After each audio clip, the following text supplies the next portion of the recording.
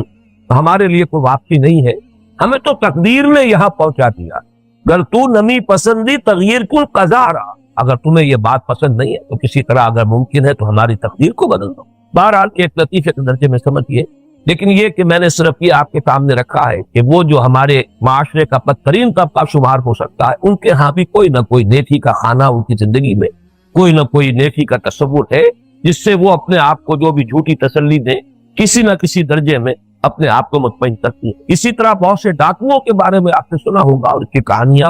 اور بہت سے ناول جو ہیں اسی تھیم کے اوپر لکھے گئے۔ وہ ڈاکو جو نہایت پاک، انسان کی جان لینا ایسے ہی جیسے کسی مچھر کو جو ہے مسل دینا، لیکن یہ کہ وہ اپنے علاقے کی بیواؤں کی سرپرستی کر رہے ہیں، غریبوں کی مدد کر رہے ہیں، ان کے لیے کچھ انہوں نے خیر کا، بھلائی کا بہت سا سلسلہ شروع کیا۔ ڈاکوؤں کی زندگی کے اندر بھی آپ کو یہ دونوں نقشے جو ہے نظر آ جائیں گے۔ اسی طرح چوروں اور جیب کتروں کے ہاں بھی ایک معیار اخلاق ہوتا ہے۔ جیب کتروں کے بارے میں آپ کے علم میں ہوگا کہ ان کا ایک استاد ہوتا ہے، گینگ کا وہ چیف ہے، اور علاقے تقسیم ہوتے ہیں۔ ہر جیب کترا جو ہے ہر علاقے میں جا کر واردات نہیں کر سکتا، وہ اپنے علاقے ہی میں واردات کرے، اور پھر جو بھی یافت ہے پورے دن کی وہ لا کر اسے رکھ دینا ہے اپنے اس استاد اور گرو کے سامنے۔ اگر نہیں کرے گا تو یہ بے ایمانی تصور ہو، گویا کہ باقی جو کچھ وہ کر رہے ہیں وہ تو پیشہ ہے، پیشے میں عیب نہیں، تکیہ نہ فرہاد کو نام، یہ بے ایمانی ہے کہ تم نے دن بھر کی کمائی جو ہے اس میں سے کچھ کنسیل کیا ہے، چھپا لیا اور سارا کا سارا لا کر نہیں رکھا۔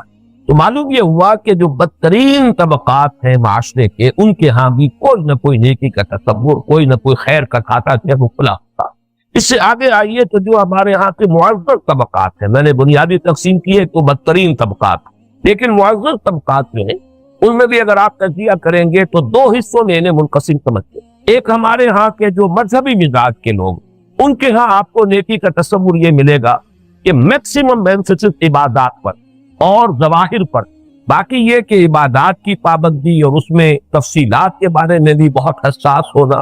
ذرا کا کوئی فرق ہو گیا ہے تو بے چین ہو جانا، بے کل ہو جانا، اس پر انتہائی ان کو تشویش ہو جائے گی، یہ اس میں یہ کمی رہ گئی ہے، فلاں میں یہ کمی رہ گئی میرے کام میں۔ لیکن ویسے ان کی زندگی میں معاملات میں دیکھیے جھوٹ ہے، کھلم کھلا کاروبار ہے، سب کچھ ہو رہا ہے، دھوکہ ہو رہا ہے، فریب ہو رہا ہے، نماز روزے کی پابندی ہے، سودی کاروبار جو ہے دھڑلے کے ساتھ، وہ بالکل یوں سمجھیے کہ ہنی ان مریا ہو رہا ہے، بلیک مارکیٹنگ ہو رہی ہے، دھوکے دیے جا رہے ہیں، سودا کر کے جو ہے زبان انسان جو ہے وہ زبان دے کر اور پھر اس کو بدل رہا ہے۔ آپ کو غنڈوں کے ہاں، بلکہ یہ چوتھا طبقہ جو ہمارے ہاں ہے وہ میں رہ گیا ذکر میں، جنہیں آپ کہتے ہیں غنڈے، یہ بستہ الف اور بستہ بے کے غنڈے، جن کے کھاتے کھلے ہوتے ہیں کھانوں میں، ان کے ہاں آپ کو نظر آئے گا کہ ان کے معیار اخلاق ہے، زبان دے دی ہے اب میں واپسی سے نہیں، جتنا انہیں اپنے عہد کا پاک ہوتا ہے سفید پوش لوگوں کو نہیں ہوتا۔ اسی طریقے سے اگر کہیں راہ چلتے ہوئے دیکھیں آپ کے کسی پر زیادتی ہو رہی ہے، کسی پر ظلم کیا جا رہا ہے، تو مجھ جیسے اور آپ جیسے سفید پوش لوگ جو ہیں وہ وہاں سے دامن بچا کر نکل جانے میں آپ یہ سمجھیں، اب کون اس ککیر میں پڑے، کہیں گواہی دینی پڑے گی، کہیں پولیس پرچے میں جانا پڑ جائے گا، 100 چکر ہوں گے، آدمی اپنا دامن بچاتا ہے، نکل جاتا ہے۔ لیکن آپ دیکھیں گے ان گنڈوں کو کہ وہ سامنے آ جائیں اور وہ اس ظلم کا راستہ روکنے کے لیے تیار ہو جائیں، تو معلوم ہوا کہ یہ جو چیزیں ہیں ہمارے ہاں مختلف کردار جو پائے جاتے ہیں، ان میں جو یہ نیکی اور بدی کا امتزاج ہے، اس میں خاص طور پر اب جو میں نوٹ کرا رہا تھا کہ دو طبقات شرفاء کے، جو ہمارے معزز طبقات، ان میں ایک طبقہ مذہبی مزاج کے لوگوں کا، ظاہر بات ہے اس میں کچھ ہمارے کاروباری حضرات بھی کچھ نمایاں ہیں، انہی کے چندوں سے اور انہی کے تعاون سے ہماری مسجدیں بنتی ہیں اور ان کے لیے قالین فراہم ہوتے ہیں، اور ہمارے جو دینی ادارے ہیں اور تعلیم گاہیں ہیں ان کے چندوں سے چلتی ہیں، دارالعلوم جو ہے وہ انہی کے تعاون سے چل رہے ہیں۔ ان کے آپ دیکھیں گے کہ نماز، روزہ، حج، عمرہ، یہ سارے کھاتے پورے،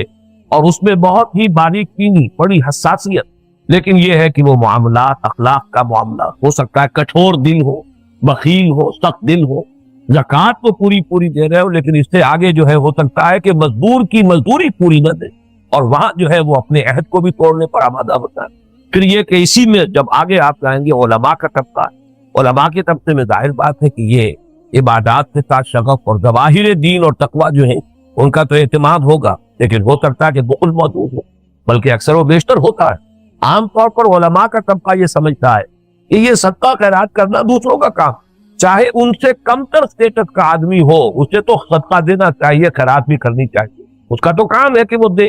لیکن چاہے ہماری جو حیثیت ہے مالی وہ ان سے بہتر ہے، لیکن یہ چیزیں ہمارے لیے نہیں ہیں، یہ تو در حقیقت ہم تو ریسیونگ اینڈ پر ہیں، نہ یہ کہ دینے والا معاملہ جو ہے، بلکہ یہ تو ہمارا کام تو ہے کہ ہم ریسیو کرتے ہیں۔ یہ سارے بڑے تلخ حقائق ہیں جو میں آپ کے سامنے رکھ رہا ہوں، اور اسی وجہ سے در حقیقت ہمارے انسٹیٹیوشن کا وقار اور اعتماد جو ہے وہ ہوا. لیکن اس کے برعکس دوسرا طبقہ آپ کو نظر آئے گا، ہمارے ہاں جدید تعلیم یافتہ لوگوں کا طبقہ، ان کا جو تصور ہے نیکی کا، وہ تصور یہ ہے کہ بھائی کام اپنا صحیح کرنا چاہیے، اپنے فرائض صحیح ادا کرنے چاہیے، کسی کو دھوکہ نہیں دینا چاہیے، جو ذمہ داری قبول کی ہے پوری کرنی چاہیے. باقی نماز روزہ یہ تو ذاتی معاملہ، وہ شخص کر لے گا اپنے لیے کرے گا، نہیں کرے گا تو بہرحال اس کی کوئی کمی رہ جائے گی. لیکن اصل شے جو ہے وہ یہ ہے کہ انسان جھوٹ نہ بولے، انسان کسی کو دھوکہ نہ دے، وعدہ خلافی نہ کرے، کسی کا حق نہ مارے، کسی سے قول و قرار کیا ہے تو اب اس کو پورا کرے، اس میں وعدہ خلافی نہ کرے. گویا کہ ان کے ہاں معاملات کی اہمیت زیادہ ہے، کم سے کم نظری اعتبار سے، کم گفتگو کے اعتبار سے، کہنے سننے میں وہ معاملات کو اہمیت دیں گے، عبادات کو نہیں دیں. جبکہ مذہبی طبقات چاہے وہ عوام ہو چاہے وہ علماء ہو، ان کے ہاں عبادات اور ان کے ظواہر ان کی اصل اہمیت ہے. باقی چیزیں ہو جائیں تو بہت اچھا ہے، نہ ہو تو کوئی ایسی بات نہیں ہے. یہ جو مختلف ہمارے ہاں موجود ہیں نیکی کے تصورات، یہ تو چند ہی میں نے آپ کے سامنے نقشے رکھے ہیں. اگر آپ اس کو مزید تفصیل میں جائیں گے تو اور بھی بہت سے جو ورژن ہیں نیکی کے وہ آپ کے سامنے آئیں گے. اب اس میں بڑی اہمیت ہے اس بات کی کہ معلوم ہو کہ حقیقتاً نیکی کیا ہے، ڈیفائن کہتے ہیں. ایک نیک انسان حقیقت میں ہے کیا؟ اس لیے کہ یہاں تو صورت یہ نظر آ رہی ہے، اگر اس آیہ مبارکہ کا جو بھی ایک ترجمہ رواں ہم نے کیا ہے اس سے ایک خاکہ آپ کے ذہن میں بن گیا ہو تو اس سے گویا کہ یہ بات سامنے آئی کہ مختلف طبقات نے نیکی کے حصے بکھرے کر کے تقسیم کر لیے. اڑائے کچھ ورق لالے نے، کچھ نرگس نے، کچھ گل نے، چمن میں ہر طرف بکھری ہوئی ہے داستان میں. نیکی کا ایک حصہ وہ لے گیا ہے، نیکی کا ایک حصہ یہ لے گیا ہے، اس طریقے سے تقسیم ہو گیا ہے. اور یہاں بھی گویا کہ کل حزب بما لدیہم فرحون، ہر طبقہ ہر گروہ کے پاس جو بھی کچھ نیکی کی پونجی ہے، جو ایک جزوی نیکی وہ لے کر بیٹھا ہوا اس پر وہ اترا رہا ہے اور شاداں و فرحاں ہے اور بہت خوش ہے اور مطمئن ہے کہ ہماری جو یہ نیکی جو ہے اس کا کھاتا پورا ہے، اس کا حساب گویا کہ ہمارے ہاں مکمل موجود. اور اس کی ایک مثال جو ہے لطیفے کے انداز میں، یہ بالکل ایسے ہی ہے کہ جیسے کسی بستی میں ہاتھی آیا، پہلے نہیں آیا تھا تو وہاں لوگ گئے دیکھنے کے لیے، کچھ اندھے بھی تھے، وہ بھی دیکھنے کی خواہش رکھتے تھے، جاننا چاہتے تھے ہاتھی کیسا ہوگا. تو ظاہر بات ہے ان کے پاس تو ایک ہی ذریعہ تھا کہ ہاتھوں سے ٹٹول کر اندازہ کریں کہ ہاتھی کیسا ہوگا. جس نے اس کے کان کو چھوا دیکھ کر کہا کہ ہاتھی چھاچ کے مانند. کسی کا ہاتھ اس کے خون پر پڑ گیا، اس نے خوب اچھی طریقے سے اس کو دیکھا، کہا ایک بہت موٹے رسے کے مانند ہے ہاتھی. کسی نے اس کی ٹانگ کو جو ہے وہ ذرا اچھی طریقے سے ٹٹول کر کہا کہ ایک بڑے ستون کے مانند ہے. کسی کا اس کے پیٹ پر اور اس کے جسم کا درمیانی حصہ اس پر ہاتھ، اس نے کہا کہ یہ بہت بڑا ڈرم ہے کوئی. اس اعتبار سے تصور تو سب نے قائم کیا ہے لیکن محدود تصور. اس پس منظر میں واقعہ یہ ہے کہ یہ آیہ مبارکہ بڑی عظیم آیت ہے قرآن حکیم کی کہ اس نے نیکی کے ایک مخصوص محدود تصور کی نفی سے بات شروع کی. اور یہ مخصوص محدود تصور جب ہم اس پر غور کریں گے ذرا گہرائی میں اتر کر تو جو میں نے ابھی گنوایا ہے جو مذہبی تصور ہے، عام طور پر اس میں ریچولزم جو پیدا ہو جاتا ہے، ظواہر کی اہمیت ہو جاتی ہے، روح غائب ہو جاتی ہے، لیکن ظواہر اور ریچول اور رسم جو ہے، رسم پرستی اس کی شکل اختیار کر لیتی ہے. یہ عام ہماری محدود مذہبیت، یہ اس کا ایک مظاہرہ سامنے آیا تھا اس دور میں بھی، اور وہ بہت ہی ہلکے انداز میں. لیکن قرآن مجید کا یہ اسلوب ہے کہ وہاں سے اس بات کو لے کر پھر اس میں جو اصولی رہنمائی دی ہے. تو واقعہ یہ ہے کہ یہ عظیم آیت ابد الآباد تک کے لیے قرآن کے فلسفہ اخلاق اور نظام الاخلاق پر جامع ترین آیت جو ہے وہ ہمیں عطا ہو گئی ایک خاص پس منظر کے حوالے. چوتھی بات جو سمجھنے کی ہے وہ یہی ہے کہ وہ پس منظر کیا ہے، یعنی ہم یہ کہیں گے جو ٹیکنیکل ٹرم ہے،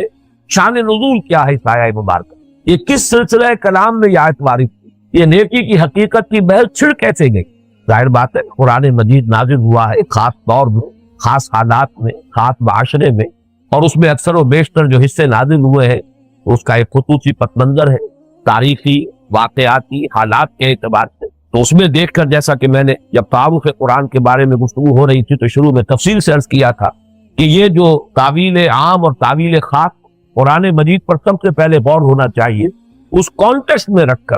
ٹائم اینڈ سپیس کانٹیکسٹ جو پس منظر ہے زمان و مکان کا جس میں وہ آیت نازل اس میں رکھ کر غور کیا جائے. اس وقت یہ آیت جو ہے اس سلسلے میں باریک ہوئی کا مفہوم کیا سمجھا گیا. اس حوالے سے چوتھی بات اب یہ ہے کہ اس کا کیا سلسلہ کلام تھا، کیا گفتگو تھی، کیا موضوع تھا، کیا بحث تھی جس کے ضمن میں یہ عظیم آیت مبارکہ جو ہے وہ نازل ہوئی. اس میں ظاہر بات ہے ہر شخص سمجھ سکتا ہے محض اس رواں ترجمے سے جو ہم کر چکے ہیں کہ اس کے پس منظر میں ہے تحویل قبلہ کا واقعہ۔ تحویل قبلہ کا واقعہ کیا ہے؟ پہلے تو اس سے واقعاتی انداز میں اس کی جو تاریخ ہے اس کو سمجھ لیجئے۔ نبی اکرم صلی اللہ علیہ وسلم جب تک مکہ مکرمہ میں مقیم رہے ہجرت سے پہلے، اس وقت تک ہمیں یہ معلوم ہوتا ہے مختلف روایات سے کہ جب آپ نماز پڑھتے تھے، جب صحن کعبہ میں کھڑے ہو کر نماز پڑھتے تھے تو بالعموم آپ جو جنوبی دیوار ہے اس کو فیس کرتے تھے، یعنی جو رکن یمانی ہے اور دوسری طرف وہ کونا کہ جس میں حجر اسود نصب ہے، ان دونوں کے مابین آپ کھڑے ہوتے تھے کعبے کی طرف رخ کر کے۔ تو یہ چونکہ کعبے کا جنوب ہے، اب گویا کہ استقبال قبلتین ہو گیا از خود۔ اگر نقشہ آپ کے سامنے ہو، ذہن میں ہو، تو آپ کو معلوم ہے کہ ایک تو امیڈیٹلی آپ کے سامنے ہے خانہ کعبہ، اور کسی خط کو آگے لے جائیے تو تقریباً 1000 میل کے فاصلے پر بیت المقدس ہے،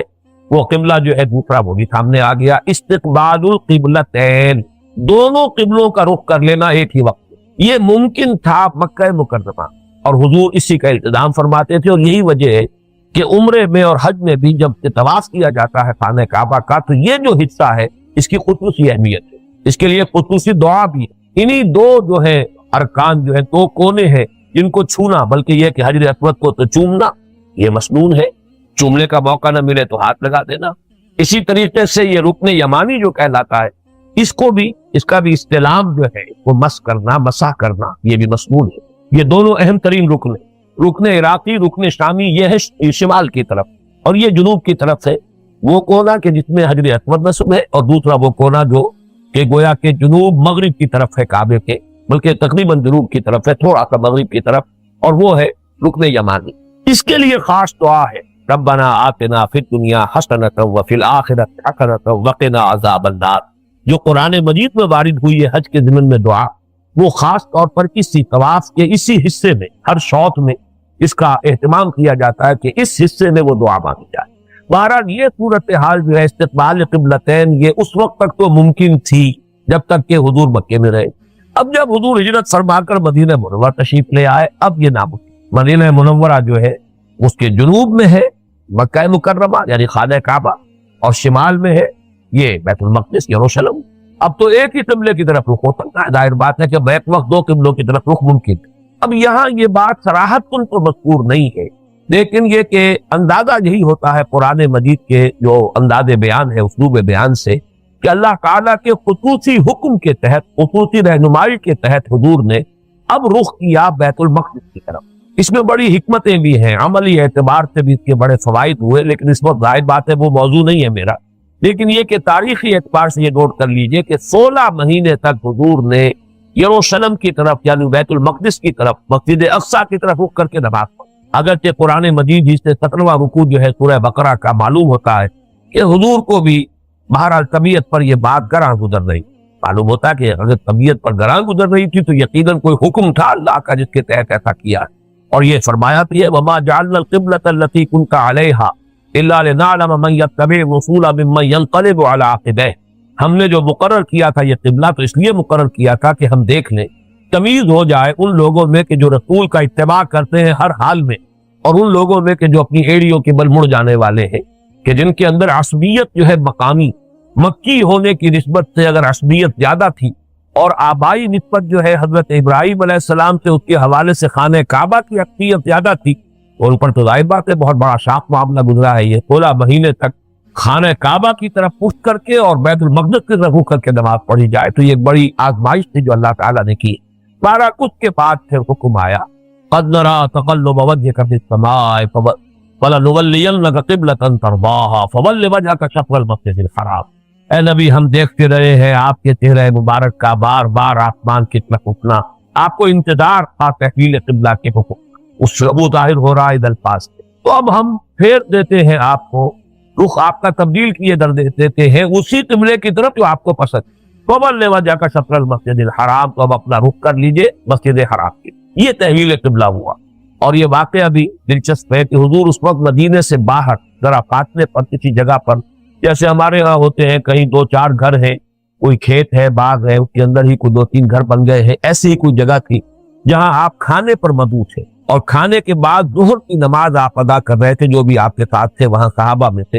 اس وقت عین نماز کی حالت میں یہ آیت نازل ہوئی فَوَلِّ وَجْهَكَ شَطْرَ الْمَسْجِدِ الْحَرَامِ، اور نماز کی حالت ہی میں آپ نے تحلیل کی ہے، رخ بدل لیا ہے اسی جگہ پر، اسی لیے وہاں اب جو ہے مسجد القبلتین یہ تعمیر کی گئی ہے نشانی کے طور پر کہ یہ وہ جگہ، اس مسجد میں 2 محراب بنا دیے گئے ہیں، ایک شمالی دیوار میں بھی اور ایک جنوبی دیوار میں بھی، پہلے شمال کی طرف رخ تھا حضور کا، اس کے بعد آپ نے جنوب کی طرف رخ کیا ہے تو مسجد القبلتین۔ اب اصل بات یہ ہے کہ اس پر ایک بڑی تشویش پیدا ہو گئی، تشویش بھی پیدا ہوئی اور پھر اس کو بھڑکایا اور اس کو ایکسپلائٹ کیا یہودیوں نے۔ یہودی بڑی منظم جماعت، جیسے کہ ہندو ہمارے ہاں ہوتے تھے، چاہے وہ اقلیت میں ہوتے تھے لیکن تعلیم یافتہ، منظم، مہذب اور دولت مند ہونے کے اعتبار سے ان کی جو حیثیت تھی، اسی طریقے سے یہودیوں کا معاملہ تھا مدینے۔ انہوں نے اب تک اصل میں وہ یہ سمجھ رہے تھے کہ جب یہ ہمارے قبلے کی طرف رخ کر کے نماز پڑھ رہے تو گویا کہ ہمارے کیمپ فالوور تھے، اس لیے انہیں بہت زیادہ تشویش نہیں تھی۔ ایک محسوس تو ہوتا تھا کہ یہ ایک نئی نبوت کا معاملہ ہے، نئی کتاب نازل، لیکن ہمارے قبلے کی پیروی کر رہے ہیں تو گویا کہ ہمارے تابع،